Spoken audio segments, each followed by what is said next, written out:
ऐक ना, मी काय सांगतो, अरे आपले माणसाला ना घर विकून स्वतःवर जगायची पाळी नाही पाहिजे. तुला माहिती आहे मी काय सांगतो असं, कारण आपल्या माणसाकडनं एक सगळ्यात मोठी संपत्ती होती, तुला माहिती आहे काय, ती म्हणजे जमीन.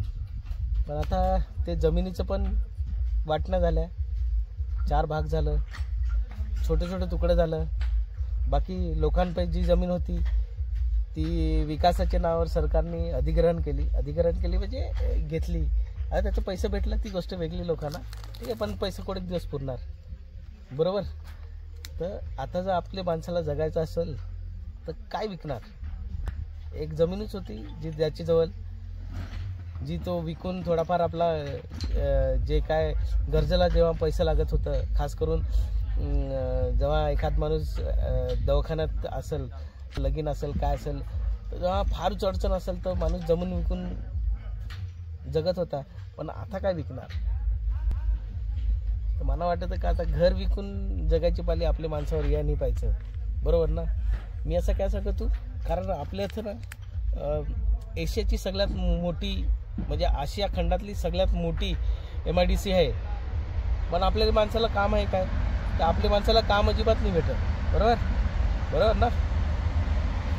म्हणजे त्याची कारणं काही पण असतील, तर आपल्या माणसाला काम काय नाही दिसत, बाकीच्या लोकांना काम काय दिसत. आता यो विषय आपला नाही मिळाला, पण आपल्या माणसाला काम नाही मिळालं, शेतीत आता रेल नाही काही, तर मग आपले माणसं ही जगायचा कसा. आपले माणसं करतील काय. आता मला वाटतं का सगळे माणसं हे व्यवसाय करायला पाहिजे, ज्या जमल त्या काम करायला पाहिजे. काम म्हणजे उद्योगधंदा काहीतरी करायला पाहिजे, व्यवसाय करायला पाहिजे. जो आवडेल तो, नि आवडेल तो, म्हणजे पसंतीचा, बिना पसंतीचा, काय पण आपल्याही व्यवसायच करायला पाहिजे. तर आपली माणसं जगतील, बरोबर. कारण जगायसाठी ना काय अडीअडचणीसाठी काय पाहिजे, तर पैसे येणार कोणशी. तर आता विकायचं तर आपल्याजवळ काय मिळलं नाही, बरोबर. तर पैसे कुठचे येतील, तर पैसे व्यवसाय करून येतील. कारण नोकरीचा पण आता काय आता पत्ता राहील नाही. म्हणजे आपल्या लोकांना पटकन सरकारी नोकरी पण नाही भेटत. आता करील काय तर तो व्यवसाय करायला पाहिजे.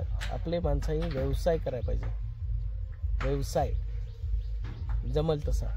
कोणाला सलूनचं काम करायचं आहे, तर कोणाला कपडे शिवायचं काम करायचं, तर कोणाला मोबाईलच्या ॲक्सेसरीज विकायच्या आहेत, तर कोणाला शेतीचं प्रोडक्शन काहीतरी करायचं म्हणजे शेतीतून प्रोडक्ट करायचा, तर कोणाला चिकन विकायचं आहे, तर कोणाला पोल्ट्रीचा व्यवसाय करायचा आहे. असं ज्या आपल्या आवडीचा, निआवडीचा, पसंतीचा, बिना पसंतीचा जे व्यवसाय असतील ते प्रत्येकाचं केलं किंवा करायचं असतील कोणाला, तर आपले ते लोकांना थोडा एक्सपर्ट करू, समजला. म्हणजे एखाद जण सलूनवाला असेल, गावात एखाद केस कापत असेल, त्याला आणखीन एक्सपर्ट करायचा, किंवा ज्याला सलूनचा व्यवसाय करायचा असेल ते माणसाला एकत्र करून सरकार आपल्यासाठी ना ट्रेनिंग लावितं बरेच वेळेस. पण ते आपल्या माणसाला माहिती नाही पडत का आपल्याला कोणता ट्रेनिंग भेटत, त्या पण फुकट. बरेच वेळेला ही ट्रेनिंग 5 दिवसाची, 10 दिवसाची, 21 दिवसाची, 18 दिवसाची अशी निवासी ट्रेनिंग असता ना, ती जवळजवळ फुकट असता. परत आपले जर त्या अटेंड केला तर आपल्याला स्टायपेंड भेटतो, म्हणजे त्याचा एक ठराविक पैसा असता, ते पण सरकारशी भेटतात. तर आपल्याला असा पण व्यवसाय करायचाच आहे.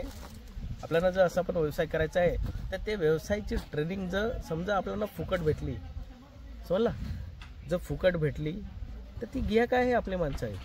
ओके. जर तुम्ही सांगाल काही केव्हा असं ते केव्हा काय करायचा, कसा करायचा, कोडं करायचा, या जर माहिती नाही तर एक काम करा, मी ना तुम्हाला एक लिंक पाठवितो. या गुगल फॉर्मची लिंक मी डिस्क्रिप्शन बॉक्समध्ये देत आहे, सोबत स्कॅनर पण दिला आहे. तुम्ही स्कॅन करून पण हा फॉर्म भरू शकतात. या लिंकमध्ये काय आहे का तुम्हाला भविष्यात कोणता व्यवसाय करायचा आहे, किंवा तुम्ही ऑलरेडी व्यवसायात आहेत पण त्याच्या एक्सपर्टीज तुमच्याजवळ मिळत नाही, म्हणजे त्याच्यात अजून पुढे काय करता येईल, किंवा तुमचा माल कसा विकायचा, किंवा काही आणखीन बऱ्याचशा धंद्याशी संबंधित ज्या गोष्टी असतील त्या तुम्हाला माहिती नाही मिळत, तर त्या माहिती करून देण्यासाठी जर तुम्ही जर फॉर्म भरला, समजा हे फॉर्म भरल्यावर तुम्हाला तेच धंद्याविषयी किंवा तुमच्या आवडीचे व्यवसायाविषयी मी माहिती पाठवीत जाण, जेवढी मला माहिती आहे. ओके. फक्त फॉर्म भरून ठेवा, बाकीचे काही करायची गरज नाही. ते संदर्भातल्या ज्या गोष्टी असतील त्या मी तुम्हाला पाठवीत जाण. ओके, समजला. म्हणजे ॲटलिस्ट ही आपली सुरुवात सुरुवात तर करू. सुरुवात आपल्याकडची केली तर बरा होईल. मला जेवढा माहिती आहे मी थोडा तुम्हाला द्यायचा प्रयत्न करीतो. तुम्हाला काय प्रश्न असतील किंवा तुम्हाला काय विचारायचं असेल तर मला हे नंबरवर विचारा. हां, आता मी एक काम घेतलं आहे मॅन, हे हातात एक 30-40 माणसं आता काम करता. हे थोडा टाईम भेटला तर तुम्हाला मॅन हे केला.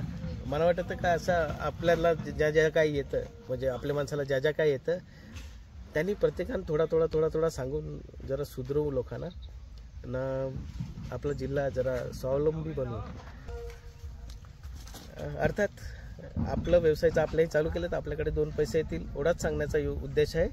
फॉर्म भरायला विसरू नको, म्हणजे विसरलं नाही तर बरं आहे. आपल्याबरोबर आपल्या पुढच्या पिढीला पण त्याचा फायदा होईल. तोपर्यंत